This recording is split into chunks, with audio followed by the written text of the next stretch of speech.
Good morning dear students. हमने carbon and its compound chapter को complete कर लिया था। उसके एमसीक्यूज सारी वीडियोस ऑलरेडी अपलोडेड हैं IUPAC नॉमेनक्लेचर। आज हम स्टार्ट करेंगे periodic classification of elements. This is your last chapter for chemistry. ये आपका लास्ट चैप्टर होगा केमिस्ट्री का, पीरियोडिक क्लासिफिकेशन ऑफ एलिमेंट्स। आपको इसके नाम से ही पता चल रहा है पीरियोडिक क्लासिफिकेशन ऑफ एलिमेंट्स, कैसे एलिमेंट को पीरियोडिक टेबल के अंदर अरेंज किया गया। ये सारी बातें हम इस चैप्टर में डिस्कस करेंगे, कैसे डे बाय डे चेंजेस हुए हैं अकॉर्डिंग टू टाइम और अकॉर्डिंग टू नीड। इससे तो आप सभी फैमिलियर होंगे। ये आपकी पीरियोडिक टेबल ऑफ एलिमेंट्स। अब आप इसमें देख रहे हैं जो ये यहाँ एक जिग पैटर्न है,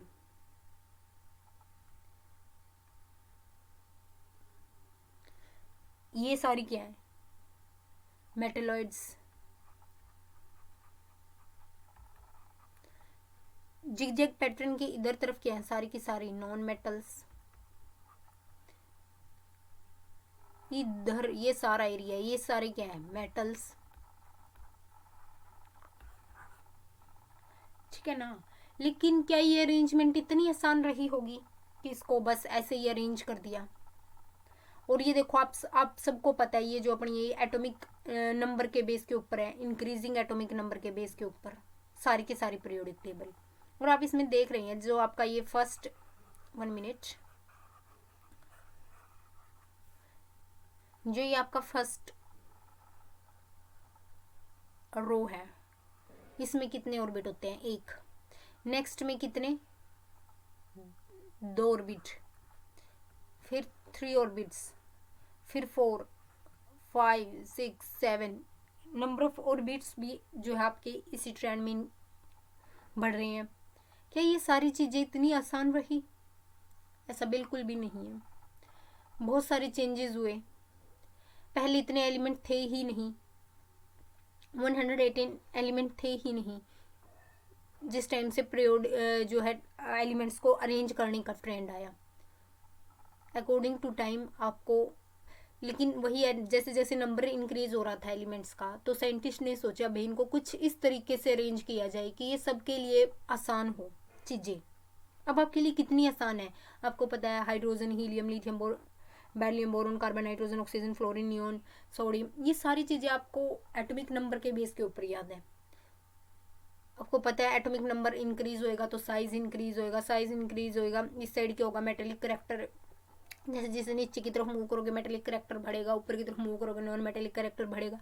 ये आपकी मेटेलॉइड्स हैं, ये सेमी मेटेलॉइड्स हैं। ये सारी चीज़ें आपके लिए ईजी है। लेकिन ये चेंजेस आए कहाँ से? अब इन चेंजेस के ऊपर हम बात करेंगे। Need for classification. फर्स्टली हमें क्यों ज़रूरत पड़ी क्लासिफिकेशन की? ठीक है, इसके बारे में हम यहाँ डिस्कस करेंगे। फर्स्टली तो क्लासिफिकेशन क्या होता है? इस वर्ड का मतलब क्या है? क्लासिफिकेशन यानी ग्रुपिंग और sorting of element based on their similarity and differences. Classification का मतलब क्या होता है? ग्रुपिंग करना। ये नहीं कि हम सिर्फ केमिस्ट्री में ही क्लासिफिकेशन करते हैं। जो आपका क्लासिफिकेशन है वो बायो में भी आपने ऑलरेडी 9th क्लास में डाइवर्सिटी इन ऑर्गेनिज्म वाले चैप्टर में पढ़ा है कि मोनेरा, प्रोटिस्टा, एनिमेलिया, आपके डिफरेंट लिविंग ऑर्गेनिज्म को डिवाइड किया हुआ उसमें। ये सारे क्या है? क्लासिफिकेशन है जो आपकी स्टडी को ईजी बनाते हैं। It makes their study much easy. जो एलिमेंट्स की स्टडी है क्लासिफिकेशन की हेल्प से बहुत ईजी हो गई थी। It is difficult to study a number of element individually and to know their property and uses. Therefore, they have been classified into groups on the basis of similarity in their properties. Thus, classification is needed to easily understand the property of large number of elements arranged in group. एक तरीके से ये सही हुआ जो आपकी ये periodic table I. कहाँ तो आपको बस अब केवल एक पीरियोडिक टेबल ही पढ़नी है। कहाँ आप सारे एलिमेंट्स उठाते, हर एलिमेंट की पीरियोडिक टेबल, इसका ये ट्रेंड चला हुआ है मेटेलिक करेक्टर का, इसका ये एटॉमिक नंबर है, ये एटॉमिक साइज है। उन सारी चीज़ों से बचने के लिए बहुत बढ़िया आपके पास सॉल्यूशन है, दैट इज़ पीरियोडिक टेबल। आज के इसमें सिर्फ इसको ही याद करो और आपकी जो है केमिस्ट्री पार है। तो इसमें इसीलिए आपको ज़रूरत पड़ी क्योंकि ये बहुत डिफ़िकल्ट था कि आप स्टडी कर पाओ इतने एलिमेंट्स की। उनकी प्रॉपर्टीज़ की, उनके यूजेस की, ठीक है। सो इस वजह से इसको क्या कर दिया, क्लासीफाई कर दिया into groups on the basis of similarity. किसी की केमिकल प्रॉपर्टीज़ के अकॉर्डिंग, स्टार्टिंग में किसी ने केमिकल प्रॉपर्टीज़ के अकॉर्डिंग डिफरेंशिएट किया, किसी ने मास नंबर के अकॉर्डिंग डिफरेंशिएट किया। इस तरीके से डिफरेंट डिफरेंट क्लासिफिकेशन आपके पास आई। जो पीरियोडिक क्लासिफिकेशन किया गया आपकी एलिमेंट्स का, ये मेथड के अकॉर्डिंग आया, एक सीरीज के अकॉर्डिंग आया। फर्स्ट आए हमारे डॉबरेनियर्स,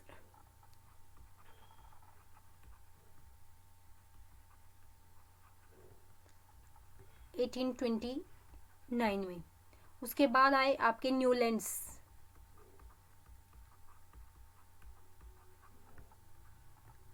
1864 में।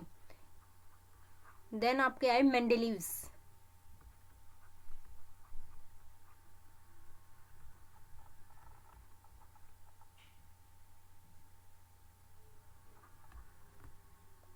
1869 में। और उसके बाद आई आपकी जो है मॉडर्न पीरियोडिक टेबल।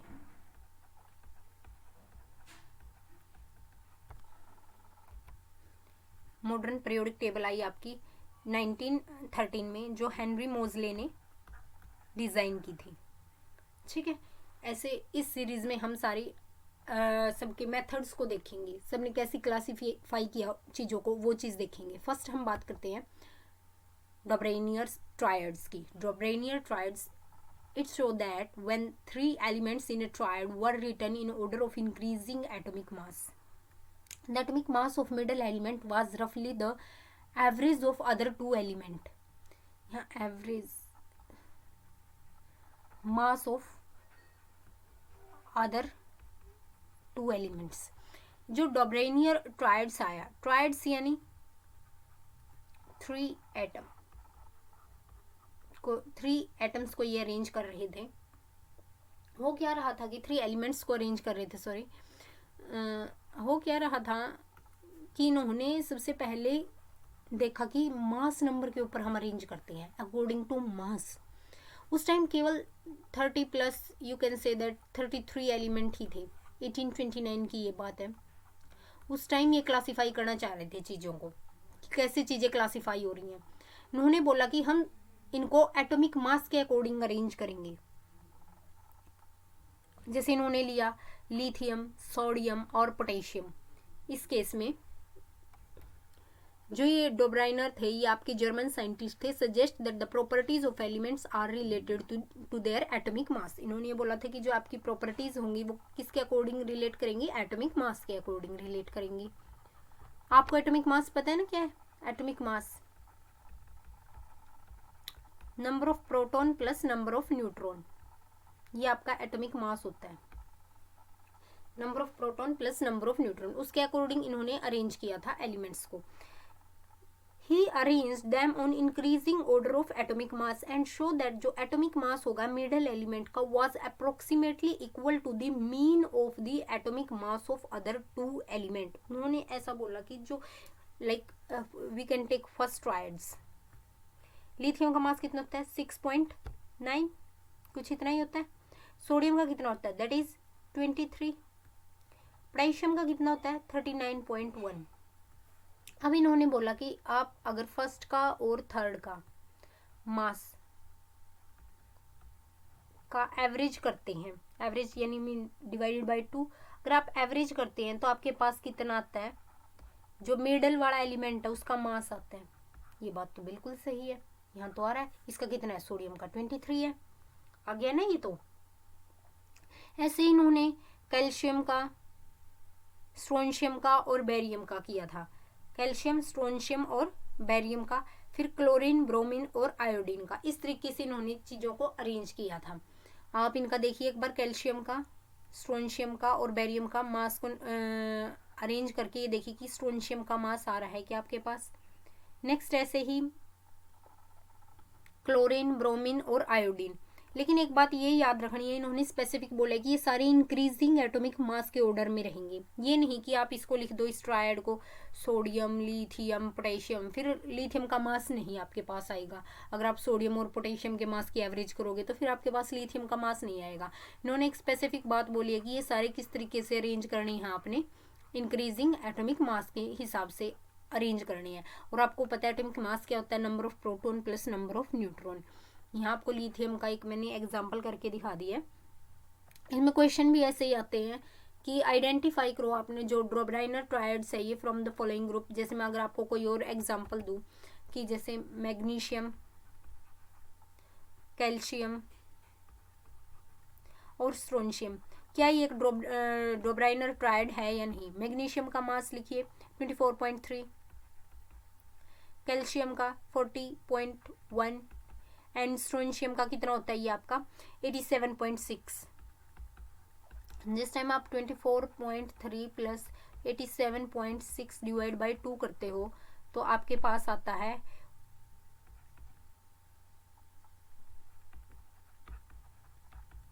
55.95। क्या ये इसके इक्वल है कैल्शियम के। सो नहीं, ये क्या नहीं है, एक ड्रोब्राइनर ट्रायड नहीं है। ऐसे क्वेश्चन पूछे जाएंगे, आपको 3 एलिमेंट्स को अरेंज करके दे दिया जाएगा, उनके मास नंबर के अकॉर्डिंग आपने अगर सेंटर वाले का मास आता है और फर्स्टली आप उनको कैसे अरेंज करोगे, इंक्रीजिंग एटॉमिक मास के हिसाब से इंक्रीज करोगे। यहाँ देखो आपने सारे इंक्रीजिंग एटॉमिक मास के हिसाब से अरेंज किए थे, लेकिन फर्स्ट जो इसकी प्रॉपर्टी है वो तो ये फुलफिल कर रहा था कि सारे इंक्रीजिंग एटॉमिक मास के हिसाब से अरेंज थे। लेकिन जो सेकंड प्रॉपर्टी इन्होंने बताई कि मीन होगा, सेंटर वाला क्या होगा, अदर 2 मासेस का मीन होगा, इसमें ऐसा नहीं हुआ। सो ये क्या नहीं है, डोब्राइनर ट्रायड नहीं है। तो यहाँ लिमिटेशन आई थी इनकी कुछ डोब्राइनर सर की कि could not identify only 3 triads. इन्होंने केवल 3 ही ट्रायड्स को आइडेंटिफाई किया from the element known at that time, जो उस समय नोन थे उस टाइम सिर्फ इन्होंने इन 3 को ही आइडेंटिफाई किया, लिथियम, सोडियम और पोटेशियम के, कैल्शियम, स्ट्रोंशियम, बेरियम का, क्लोरीन, ब्रोमीन और आयोडीन का ही आइडेंटिफाई किया था। एंड दस ही failed to arrange all the known element in the form of triads. और जो बाकी उस टाइम के नॉन एलिमेंट्स थे उनको ये अरेंज नहीं कर पाए थे, इवन हैविंग सिमिलर प्रॉपर्टीज के हिसाब से वो उनको अरेंज नहीं कर पाए थे। ये थी इनकी लिमिटेशन डोब्राइनर सर की। उसके बाद आता है आपके पास Newlands law of octaves. Octaves यानी सारेगामा पा धा नी, जो आपका सरगम है ना, ठीक है, उसके अकॉर्डिंग अरेंज किया था न्यूलैंड सर ने एलिमेंट्स को, सा रे गा मा पा धा नी, और इंग्लिश में आप उसको बोलते हो डो रे मी फा सो ला ती, डो रे मी फा सो ला ती, ठीक है। इस तरीके से उन्होंने अरेंज किया था। इन्होंने क्या बोला था कि when the elements are arranged in an increasing order of their atomic mass, जो प्रॉपर्टी होगी every 8th एलिमेंट की are similar to those the first, जो आपकी फर्स्ट एलिमेंट होगा और 8th एलिमेंट होगा उसकी प्रॉपर्टीज क्या होंगी, सिमिलर होंगी। इन्होंने ऐसा कहा था, देखिए एक बार यहाँ ऐसा है क्या, it states that when element are placed in order of increasing atomic mass, इन्होंने भी एटॉमिक मास के हिसाब से ही अरेंज किया चीज़ों को, and the physical and chemical property of every 8th element are similar to the first element. जो आप यहाँ इस तरीके से अरेंज किया इन्होंने, hydrogen, lithium, beryllium, boron, carbon, nitrogen, oxygen, fluorine. अब ये मत बोल देना हीलियम कहाँ गया, क्योंकि उस टाइम इतने ही एलिमेंट जो है आइडेंटिफाई हुए। इन्होंने बोला जो हाइड्रोजन है वो फ्लोरीन के रिजेंबलेंस कर रहा है, लिथियम किसकी, सोडियम की, मैग्नीशियम किससे रिजेंबल कर रहा है, बेरिलियम से, एल्यूमिनियम बोरोन से, सिलिकॉन आपका कार्बन से रिजेंबलेंस हो कर रहा है, जो आपका फॉस्फोरस है वो नाइट्रोजन से, सल्फर ऑक्सीजन से रिजेंबलेंस हो कर रहा है। ऐसे इन्होंने सबको अरेंज कर दिया। मैंने यहाँ इस सारे गामा पा का क्या रिलेशन आया था इसके अंदर, कि जो आपका ये सुर होते हैं ना, सारे गामा पा धा नी के बाद दोबारा क्या आता है, सा, ठीक है, सारे गामा पा धा नी सा, जो ये फर्स्ट और 8th का अरेंजमेंट है इन्होंने इस तरीके से अरेंज किया था, डो रे मी फा सो ला ती के बाद भी दोबारा क्या आएगा, डो, ठीक है। इस तरीके से जो इन्होंने प्रॉपर्टीज को दिखाया था एलिमेंट्स की, कि जो फर्स्ट एलिमेंट होगा उसकी प्रॉपर्टी किससे रिजेंबल करेगी, एवरी 8th एलिमेंट से जो उसकी प्रॉपर्टीज रिजेंबल करेंगी, ठीक है। लेकिन अब इनकी भी कुछ चीजें आ गई थी यहाँ कि इन्होंने this so that law was found to be applicable only up to calcium, ये सिर्फ कैल्शियम तक ही एप्लीकेबल हुआ। यहाँ तक तो माना कि इनकी बातें सारी सही थी। Newland place 2 elements each in some boxes to accommodate all the known elements of this table। अब इन्होंने क्या किया कि कुछ एलिमेंट्स को, जैसे दो दो एलिमेंट्स रख दिए, कोबाल्ट और निकल यहाँ रख दिया, ऐसे इन्होंने एक की जगह दो दो एलिमेंट्स को जो है अरेंज कर दिया था। न्यूलैंड्स प्लेस दैट जो मेटल है कोबाल्ट और निकल अंडर द नोट डो, यानी सा के नीचे। और कोबाल्ट और निकल का हेलोजन से क्या रिलेशन भाई, ये कुछ चीजें इनकी जो है लिमिटेशंस हो रही थी, ठीक है। जो आयरन है आपका Fe having similar property with cobalt और निकल, कोबाल्ट और निकल की साथ प्रॉपर्टीज को रिजेंबल करते हैं ना आयरन आपका, ये इनसे अलग किसके पास रख दिया, ऑक्सीजन फैमिली के पास रख दिया था इन्होंने। ये कुछ लिमिटेशंस थी according to your Newland sir, ठीक है। Newland place the metal cobalt and nickel under do and along with halogens and iron को इन्होंने अलग कर दिया था। जो Newland law of octave did not have a provision accommodate the newly discovered element, और इन्होंने जो बाद में डिस्कवर हुए एलिमेंट्स उनके लिए भी कोई प्रोविजन नहीं दिया था, ठीक है, कि आपको कहाँ अरेंज करना है। सो ये उनकी क्या थी, कुछ लिमिटेशंस थी। देखिए, first Newland law of octave was applicable only up to calcium, ये सिर्फ कैल्शियम तक ही एप्लीकेबल था। After calcium every eighth element did not possess property, calcium के बाद जो एवरी एट्थ एलिमेंट आ रहा था वो प्रॉपर्टीज में रिजेंबलेंस नहीं कर रहा था to that of the first. Property of the element which were discover later did not fit into the law of octaves, जो प्रॉपर्टी थी एलिमेंट की वो फिट नहीं बैठ रही थी, और उन्होंने नए डिस्कवर जो एलिमेंट हुए थे, न्यू डिस्कवर एलिमेंट के लिए भी कोई प्रोविजन नहीं दिया था कि आप इनको कैसे अरेंज करोगे, ठीक है। In few cases Newland adjust two element in the same slot, और कुछ केसेस में मैंने आपको यहाँ दिखाया कि उन्होंने दो एलिमेंट को अरेंज कर दिया था, ठीक है, in same slot to fit them in his table. He also grouped unlike element under the same slot, जैसे मैंने आपको कोबाल्ट और निकल का एग्जांपल दिया, are in the same slot and are placed in some calcium fluorine column, किसके column में रख दिया था उन्होंने, फ्लोरीन, क्लोरीन और ब्रोमीन के, विच हैव डिफरेंट प्रॉपर्टी। आपको पता ही है सारे क्या, फ्लोरीन, क्लोरीन, ब्रोमीन, ये तो सारे हेलोजेंस हैं। और जो आपने इनको किसके साथ रख दिया था, कोबाल्ट और निकल के साथ रख दिया था, तो क्या प्रॉपर्टीज रिजेंबल्स नहीं कर रही थी। आज हमने देखा इसमें फर्स्टली जो आपका पीरियोडिक क्लासिफिकेशन ऑफ एलिमेंट्स है, जो आपकी पीरियोडिक टेबल है, यहाँ मैंने आपको पीरियोडिक टेबल दी है, इसको कितने बेहतरीन तरीके से आज के टाइम में अरेंज किया है। लेकिन इसकी अरेंजमेंट इतनी आसान नहीं रही, time according to time changes आई हैं। Dobereiner, Newland, Mendeleev's, modern periodic table. आपको नीड क्यों पड़ी क्लासिफिकेशन की, ताकि ग्रुपिंग और सॉर्टिंग हो सके, जिससे आपकी स्टडी इजी हो सके, क्योंकि इतने सारे एलिमेंट को 118 एलिमेंट्स की हर प्रॉपर्टी को याद करना, उसका atomic number, atomic size, metallic character, non metallic character, उसकी density, melting point, boiling point, electrode potential, ये सारी चीज़ें याद करना आपके लिए बहुत ज़्यादा डिफिकल्ट हो जाता। सो साइंटिस्ट ने क्या सोचा, क्यों नहीं इनको इस तरीके से अरेंज कर दिया जाए। देखो आपके पीरियोडिक टेबल में कितने बढ़िया तरीके से अरेंज है, नॉन मेटल्स एक तरफ है, मेटल्स एक तरफ है, मेटलॉइड्स को अलग तरीके से अरेंज किया गया है। ये सारी चीज़ें, इन चीज़ों को आसान करने के लिए बहुत सारी क्लासिफिकेशन आई। फर्स्टली हमने बात की डोब्राइनर ट्रायड्स की। इन्होंने 3 एलिमेंट्स को इस तरीके से अरेंज किया कि उनका एटॉमिक नंबर के हिसाब, एटॉमिक मास के हिसाब से, इंक्रीजिंग एटॉमिक मास के हिसाब से, और जो आपका फर्स्ट और थर्ड एलिमेंट था वो मिडल वाले एलिमेंट का क्या, जो फर्स्ट और थर्ड एलिमेंट की एवरेज मास था, एवरेज थी, वो आपके जो मिडल वाले एलिमेंट था उसका मास था। यहाँ हमने एक एग्जांपल ऑलरेडी करके देख लिया, जो लिथियम, सोडियम और पोटेशियम। यहाँ आपसे क्वेश्चन पूछा भी जा सकता है कि जैसे मैंने आपको ये ट्रायड दे दिया, मैग्नीशियम, कैल्शियम और स्ट्रोंशियम का, क्या ये एक डोब्राइनर ट्रायड है?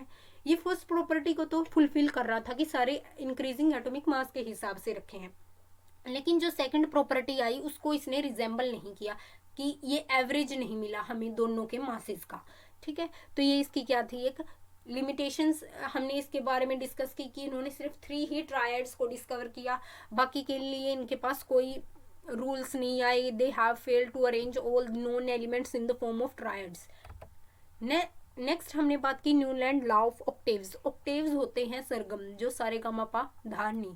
उसके बाद इन्होंने इस तरीके से अरेंज किया कि जो फर्स्ट एलिमेंट है और 8th एलिमेंट है उनकी प्रॉपर्टीज रिजेंबल करेंगी।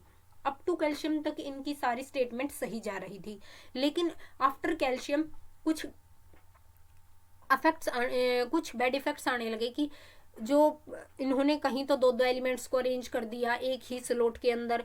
फिर प्रॉपर्टीज, जैसे आपने कोबाल्ट और निकल का केस देखा कि कहाँ हेलोजन फैमिली चली हुई थी, कहाँ इन्होंने कोबाल्ट और निकल को रख दिया आयरन से अलग, वो भी। ये कुछ इनकी क्या आई थी, लिमिटेशंस आई थी न्यूलैंड लॉ ऑफ ऑक्टेव्स की। आज के लेक्चर में इतना ही। कल हम डिस्कस करेंगे Mendeleev's periodic table. Thank you students and have a nice day.